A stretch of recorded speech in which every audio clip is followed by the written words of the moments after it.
What's going on, everybody? Welcome back to Unhinged Talk. As usual, I'm your host, Patrick Hancy, joined today by the man, Sean Petrucci. How we doing, Sean? Doing well. How you doing?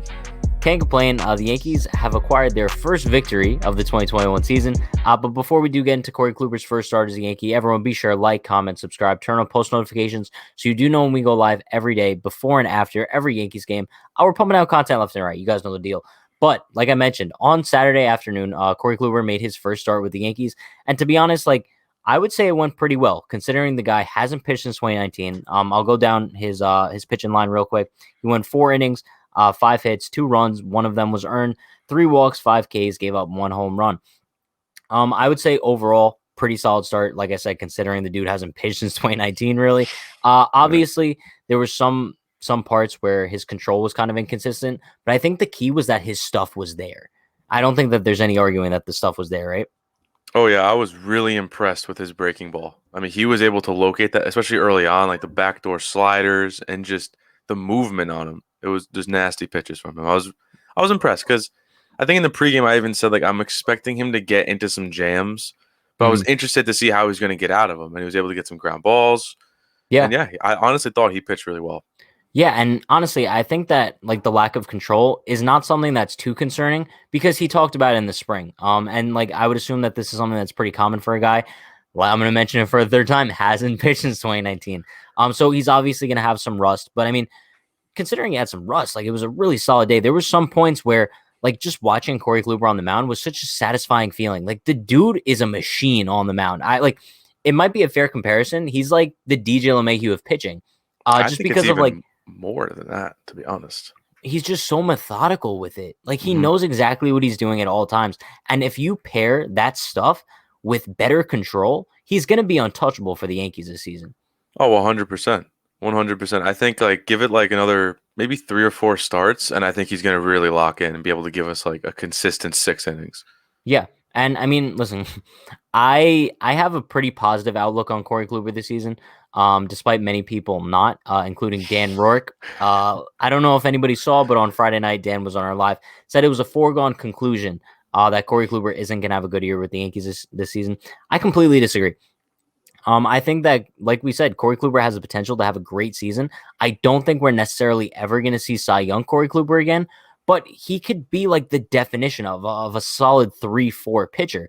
I know entering the season, he is the Yankees' number 2. But I think Taillon, he's going to definitely, I don't want to say definitely, but I think there's a high possibility that by the end of the season, he's our number 2, just because I think his ceiling might be a little bit higher than Kluber. But I think if the Yankees could get between a 3.5 and a 3.75 ERA out of Kluber this season, that would be the ideal situation. And based on what he showed on Saturday afternoon, I think that that's definitely possible. I think you could even up that range a little bit, maybe around 4. I would be happy with, just because that all depends on the performance of the other starters. So if he has a 4 ERA, I'd rather him not be the number 2. Yeah. Obviously I want him to have higher than that, but once the bats wake up and they're able to get some more run support, a 4 ERA from Kluber would be perfect. That might be a 20-win season if he makes enough starts. But let me ask you a question about his start. What did you think about him coming back out for the 5th and then giving up the home run to Semien? Did you think it was a good move to bring him out, or? I didn't think it was necessary because he already hit 70 pitches. He already not lost it, but he was already looking a little shaky. You could tell his control wasn't exactly there. So I don't think it was necessary to bring him out. I'm not going to say it's a dumb move because he might have been out there just maybe you can get 10, 15 more pitches. Let's see what you can do. But I definitely don't think it was necessary. I think if Loizaga was already warming up, or King, you can get through that inning without problem. I would have to agree with you. In the sense of I don't think it was the most terrible move out there. Because I'm assuming first sign of trouble he would have had the plug pulled. Unfortunately, the first sign of trouble was a home run. But I think if that was even a single, he would have been going after that as well. But I think it would have been a much smarter move to make had the bottom of the order been coming up. I think with the top of the order coming up, it might not have been the smartest move. I think because that was the 3rd time around the order. It was third time around. Yep. Yeah. I mean, about that. I'm not too sure if that was the smartest decision to make. But I mean, thankfully, that was his only earned run, I believe. No, I think the first one was also earned because I don't think there was an error given for her. I mean, I'm looking at the box score. It says he gave up 2 runs, 1 earned. Oh, okay. Yeah, so I guess the first one was Oh, unearned. But I mean, that's what I'm saying. yeah. Other than that No, solo yeah. shot, like he had no earned runs today. So I think definitely a positive sign moving forward. Um, but last thing I kind of want to talk about Corey Kluber, and this is looking like deep into the future, I guess. Um, Hypothetically, Yankees make the playoff series. Kluber finishes the season with a 4.15 ERA. Is he your game 2 or game 3 starter? Um, Everything involved. I mean, because we could even factor in like his postseason experience too. Like I would. just I'd say game two. I game say 2. even if Jamison Tyone has a better season, I think they might feel more comfortable pitching Tyone in a game three. Because let's say it's the ALDS, that could be a winner go home game potentially, and you Sure. might want to have like the better, more consistent starter in that game, especially if Cole goes out and wins game one. Then I think they Yeah. definitely throw Kluber game two. But then again, if you want an elimination game, I'm sure he probably has that experience. I'm not sure off the top of my head, but wouldn't be a bad idea to pitch him in game three and Tyone in game two. So No. I think Yeah. there's a lot of options. There's no set like answer besides Garrett Cole game one. Yeah. Options just like Jack Harlow. Um, But yeah. So Kluber, I think they would probably go with him in game 3. Just because I think like the postseason experience.